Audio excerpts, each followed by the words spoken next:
या पॅराग्राफ मध्ये मला चेंजेस हवेत. एवढे जड कठीण शब्द नाही वापरायचे. तू ऐकतेस ना मी काय बोलतोय ते? काय माहिती आकांक्षा, आपला टार्गेट ऑडियन्स काय आहे किंवा आपण कोणासाठी ऍड करतो आहोत हे नेहमी लक्षात ठेवायचं. आधी काडी फेक. त्यांना कुठली भाषा समजते त्या भाषेत आपल्याला लिहायला पाहिजे. फिल्मची लँग्वेज, बोली भाषा, वाचिक भाषा याच्यात फरक असते, तो जाण. आणि this is not a final script. क्लायंटकडे गेल्यानंतर आपल्याला परत इम्प्रोव्हायझेशन्स करावे लागतील. त्याला प्रॉडक्टबद्दल अजून काही फायनल पॉईंट्स हायलाईट करायचे असतील, त्याच्या काही आयडियाज असतील. पण I need the changes. And I need the changes very fast. I don't have time. Understand? Veeru, हे बघ मी स्ट्रगलर नाहीये. असले डोस मला देऊ नकोस प्लीज. अरे काय झालंय तुला एवढं वैतागायला? मला टेन्शन आहे. कसलं टेन्शन? काय करणार आहेस? प्रीती मला 10 वेळा ऑफिसला फोन करते, मला आवडत नाही. लवकर घरी या, लवकर घरी. अरे कामं कधी करायची आम्ही? काय वीरू, अरे यात वैतागण्यासारखं काय आहे? हे बघ, प्रत्येक पुरुष कुठल्या ना कुठल्या स्त्रीचं ऐकतच असतो. लग्नापूर्वी आईचं, लग्नानंतर बायकोचं, बस. आणि तू काही वेगळा नाहीयेस. बायकोचं?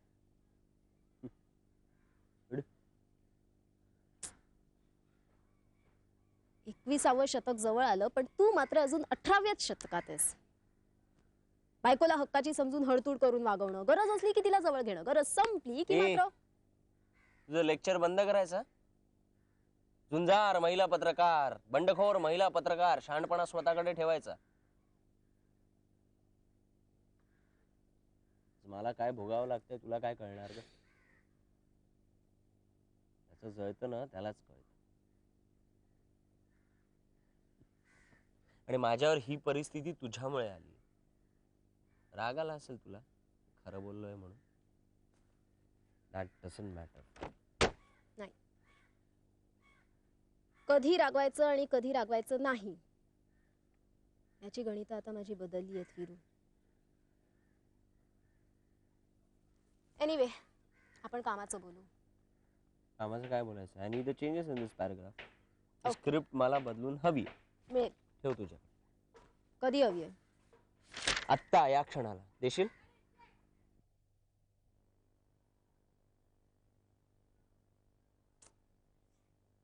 ताई, ए ताई.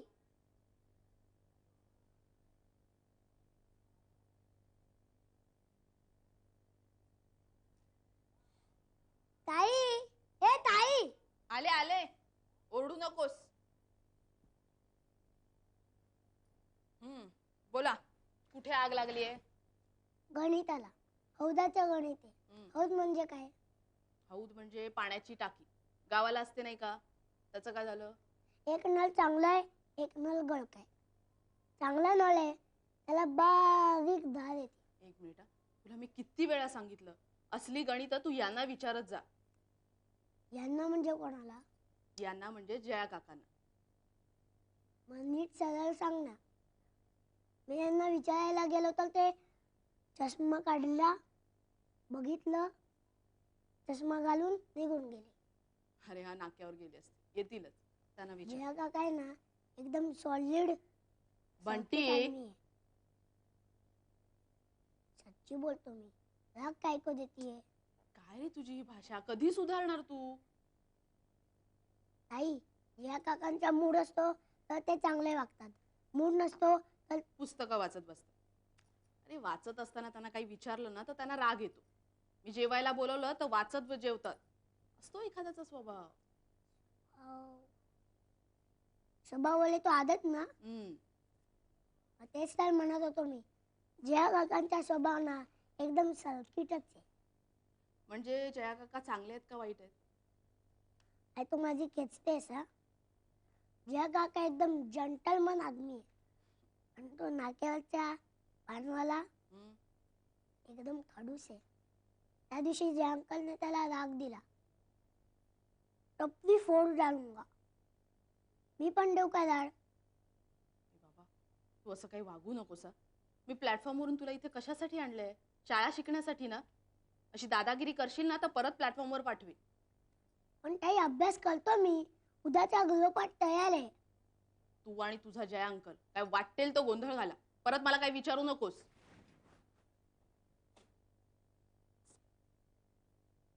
ताईचा राग एकदम डेंजर आहे.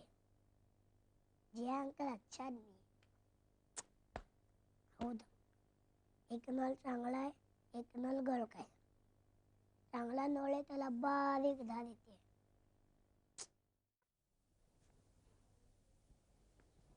अक्षता, ये आते बाळा. आई, तू मला न बघताच कसं बोलवलंस ग? कारण मी तुझी आई आहे आणि मला माहितीये माझ्या चिंगू बाळाला काहीतरी हवंय, म्हणून ती मगाचपासून सारखी सारखी माझ्या दारापाशी येते, थांबते आणि निघून जाते. हो की नाही? मगाचपासून 4-5 तरी फेऱ्या झाल्या की नाही तुझ्या? मग तू मला बोलवलंस का नाही? कारण मला माहिती होतं तू न बोलवताच येणार आहेस आणि आलीस की नाही न बोलवता. आणि काय ग ढमाले, आईशी बोलायला तुला परवानगी घ्यावी लागते आणि मी कामात कितीही बिझी असले तरी तुझ्याकरता वेळ काढते की नाही नेहमी. मग बोल काय हवंय? मला काहीही नकोय. मग मला काहीतरी द्यायचंय. हो दे दे बघू पटकन दे, मी डोळे मिटते. मला काही तुला द्यायचं नाहीये. मग मला बाबांना द्यायचंय. मलाही बाबांना चिठ्ठी द्यायची. तुला बाबा भेटणार आहेत ना? हो. त्यांनाही चिठ्ठी देशील? काय लिहिलेस चिठ्ठीत? मी वाचून बघू. मी वाचते. काही चुकलं असेल ना तर सांग मला.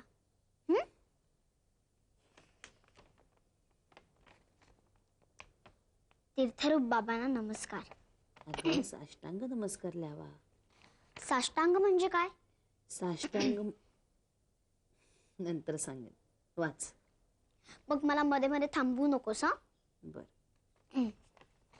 वाचू? मला तुमची खूप आठवण येते. आकांक्षा ताईला दिलेला कॅमेरा मला खूप आवडला. मी मोठी झाले, कॉलेजला जायला लागले की मलाही द्या. मग मी तुमचा आणि आईचा फोटो काढेन.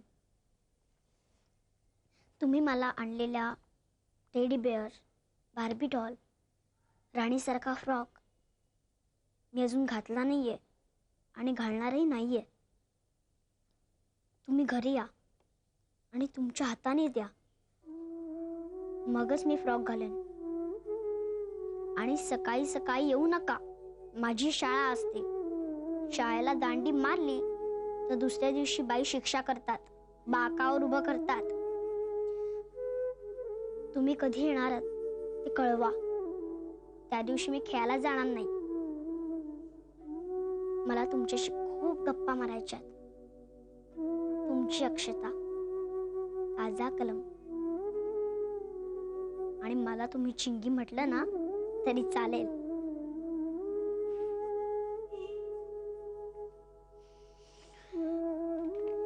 आई, आई काय झालं? अशी रडतेस का? बरं बाई, बाबांना चिठ्ठी देऊ नकोस. मग तर झालं.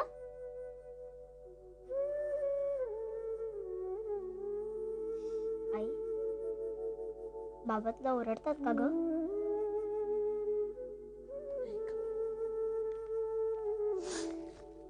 मग तू ही चिठ्ठी त्यांना देशील? बाबा भेटले ना की पहिल्यांदा मी तुझी चिठ्ठी देईन.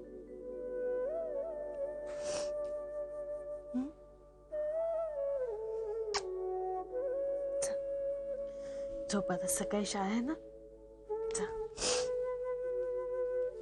आई, थँक्यू. Good night.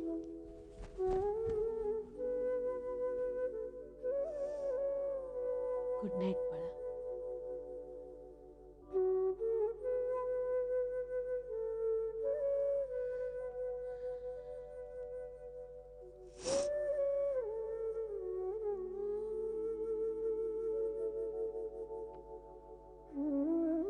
तीर्थरूप बाबांना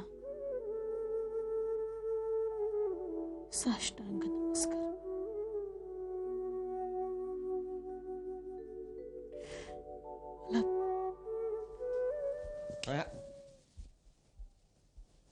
आज जेवणात काय मजा नाही आली. जेवण पचणार नाही आज मला. काय वादविवादाशिवाय शांत वातावरणात जेवण वगैरे अशी सवय नाही मला उरली. जुगलबंदीत मजा येते. तो वाटा पूर्ण झालाय दुपारीच. बर. काय डॉक्टरांनी तुम्हाला असं सांगितलंय का एकदा तरी दिवसातून बायकोशी भांड वादविवाद कर म्हणजे मग अन्न पचन व्यवस्थित होईल. चला इंटरवल के बाद कहानी ने नया मोड लिया है. तुम्हाला मस्करी सुचतीये. मस्करी करू नाही तर काय करू सांग मला. माझ्या चिडण्याने तुला ढिम्म फरक पडत नाही. वर जोर येतो तुला भांडायला. अगं साधी गोष्ट आहे. फालतू गोष्टींसाठी माझ्या ऑफिसमध्ये फोन करायची गरज आहे का? फोनवर फोन याची काही गरज आहे का? तुमच्या समोर कोण बसली होती? माधुरी दीक्षित. आणखीन नावं घेऊ? कोण बसली? तुला काय करायचंय? आणि मग तुम्हाला जोर चढतो. त्या साळकाय माळकाय समोर तर तुमच्या ओरडण्याला धार लागते. तोच मसाला असलेला हिंदी चित्रपट का चालतो हे मला आज कळलं. तेच आरोप करून तुला कंटाळा कसा येत नाही ग? जसा तुम्हाला त्यांना भेटायचा कंटाळा येत नाही तसा. एकदा ठेच लागली की माणूस शहाणा का होत नाही. काय पुटपुटताय? 100 पर्यंत आकडे मोजतोय. 15 झालेत. पुढचे बोलू? समजवतोय स्वतःला. विरू शांत राहा. चिडू नकोस. तुझ्या चिडण्याने समोरच्याला आनंदच होतो. तुम्ही असं ठरवलंय का मला कुठल्याही गोष्टीत आनंद द्यायचाच नाही म्हणून? विरू सांभाळून. तापमानाचा अंदाज चुकीचा ठरलेला आहे आज. वागण्यात बदल होईल असं माझं भविष्य असेल आज कदाचित. कितीही करा मी आनंद मानून घेणार नाही असं बहुतेक तू ठरवलेलं आहे. समोरच्यानी किती नमतं घ्यायचं त्याला काही सुमार. संसारात काही गोष्टी स्वीकाराव्या लागतात. हा याच्यात मात्र माझं एक मत आहे तुझ्यासोबत. 100% मलाही हेच वाटतं. काय माहितीये का एकदा संसारात पडल्यावर ह्यातील पडल्यावर हा शब्द महत्वाचा. पडल्यावर जखमा होतात. काही बऱ्या होतात. काही चिघळ येतात. आणि मग त्या जखमांचं 4 चौघांनी कौतुक केलेलं आवडतं. मन सुखावतं. काय माहितीये का प्रीती हे 100 वेळा हुकलेले वार सहन करण्यापेक्षा एकदाच काय ते घर डोक्यावर घेऊया ना. तू फ्रीज फोड मी फोन फोडतो. तू टीव्ही फोड मी टिपॉय फोडतो. काय चालेल का? हे काय रोज थकून बागून आल्यानंतर ही भांडणं या भांडणासाठी लागणारी शक्ती किंवा अक्कल शिल्लक राहत नाही ग. कळलं का? Good night.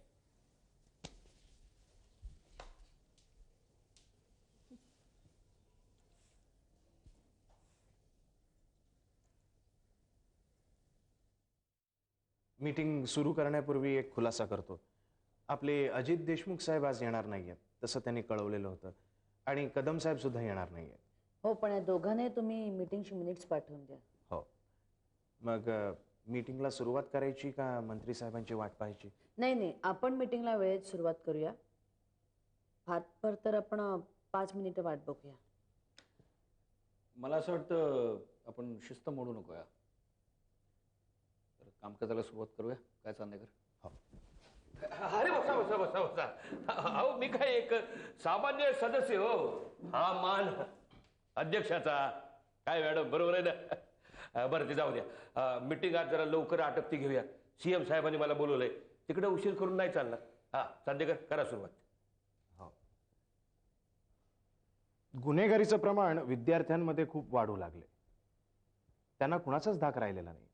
त्यांना कुणाची भीतीच वाटत नाही. विशेषतः ऍडमिशन्सच्या वेळेला ही गोष्ट प्रकर्षानं जाणवते. एम आय राईट जसा तिवार साहेब? येस. एका कॉलेजच्या प्रिन्सिपलची तशी कंप्लेंट आहे.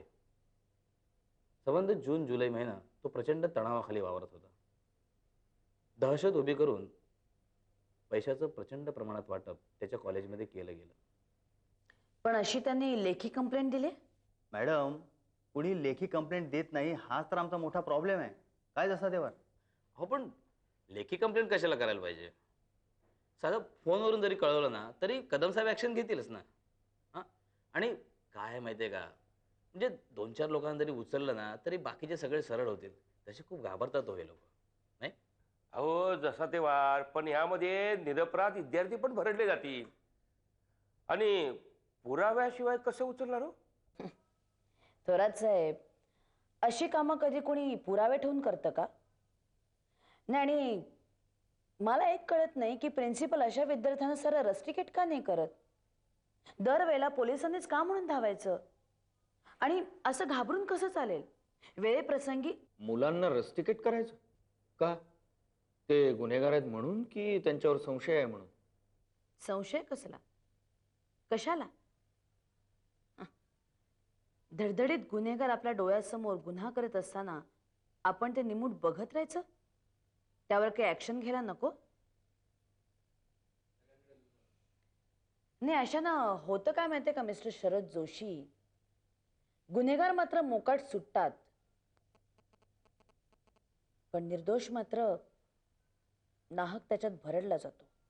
पण ह्युमन अँगलचा विचार करता ह्या कोवळ्या वयातील विद्यार्थ्यांना इतकी कडक शिक्षा करणं रास्त आहे का? ही मुलं सुद्धा तुमच्या आमच्यासारख्या समाजातील कोणाची तरी मुलं आहेत. हो ना, पण एका तरुण मुलीच्या तोंडावर ऍसिड फेकणाऱ्या विद्यार्थ्याला आपण असंच सोडून द्यायचं का? तर केवळ तो वयाने लहान आहे म्हणून? हाच प्रसंग तुमच्या मुलीवर ओढवला असता तर काय केलं असतं तुम्ही, विनिता खांडेकर? मला वाटतं मॅडम तुमच्याच कॉलेजात अशी एक घटना घडली होती. हो चांदेकर, तो मुलगा या मॅडमच्या कॉलेजमधला नव्हता. आणि आजकालच्या विद्यार्थिनीच्या चारित्र्याबद्दल बोलायचं म्हणजे काय? एक मिनिट थोरात साहेब, प्लीज. तुम्हाला संपूर्ण माहिती नसताना तुम्ही कोणाच्याही चारित्र्यावर शिंतोडे उडवू शकत नाही. प्रश्न आहे गुन्हेगार विद्यार्थ्यांचा आणि त्यांना जरबी बसलीच पाहिजे. मॅडम, मला तुमचं म्हणणं पटतंय. गुन्हेगाराला शिक्षाही व्हायलाच हवी आणि कायद्यापुढे सगळेच समान आहेत. आपण वेगवेगळ्या क्षेत्रातली अधिकारी मंडळी इथं हे सांगायला बसलेलं नाही आहोत. आपण एक महत्वाचा मुद्दा विसरतोय. तो म्हणजे विद्यार्थी हा गुन्हेगारी क्षेत्राकडे का वळतो? तो सरळ शिकायचं सोडून गुन्हेगार का बनतो? आपल्याला हे तपासून घ्यायला हवं, नाही? I am with you sir. एक मिनिट विनिता खांडेकर, आपण एवढं हुरळून जाऊ नका. मिस्टर शरद जोशी, आपला मुद्दा अगदी बरोबर आहे की विद्यार्थी मुळातच या गुन्हेगारी विश्वाकडे कसे वळतात ह्याचा आपण अभ्यास केला पाहिजे, मान्य. हे सरळसोट अभ्यास न करता ह्या गुन्हेगारी विश्वाकडे कसे काय पोचतात ह्याबद्दल आपण अभ्यास केला पाहिजे, हेही मान्य. पण जे विद्यार्थी मुळातच गुन्हेगार बनलेले आहेत त्यांचं काय करायचं? या एका विद्यार्थ्यामुळे अख्खं कॉलेज विश्व दूषित होतं, त्याला आवर कसा घालायचा ह्यावरती विचार करायला नको का? तुमचं ठीक आहे हो, तुम्ही एक मानसशास्त्रज्ञ म्हणून एखाद्या विद्यार्थ्याची केस घ्याल आणि सोडवत बसाल, पण कॉलेजच्या प्रिन्सिपलना दैनंदिन जीवनात सुद्धा याला फेस करायला लागतं, त्याचं काय? नाही मॅडम, तुम्ही उगाचच दुसऱ्या टोकाला जाताय. माझं म्हणणं समजूनच घ्यायचं नाही असं तुम्ही ठरवलेलं आहे.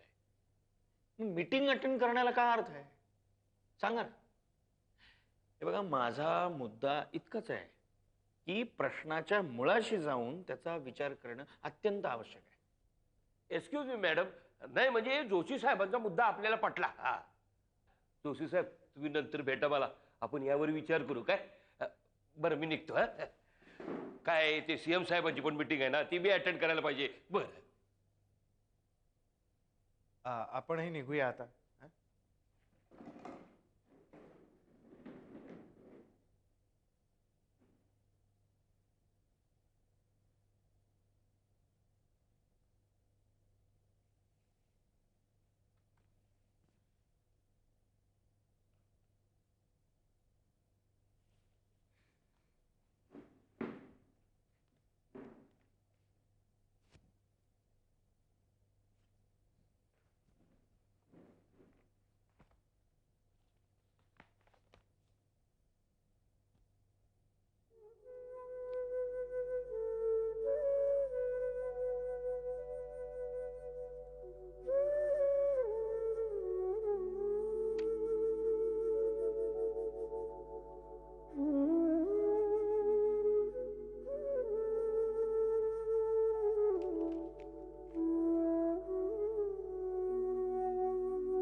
आभाळ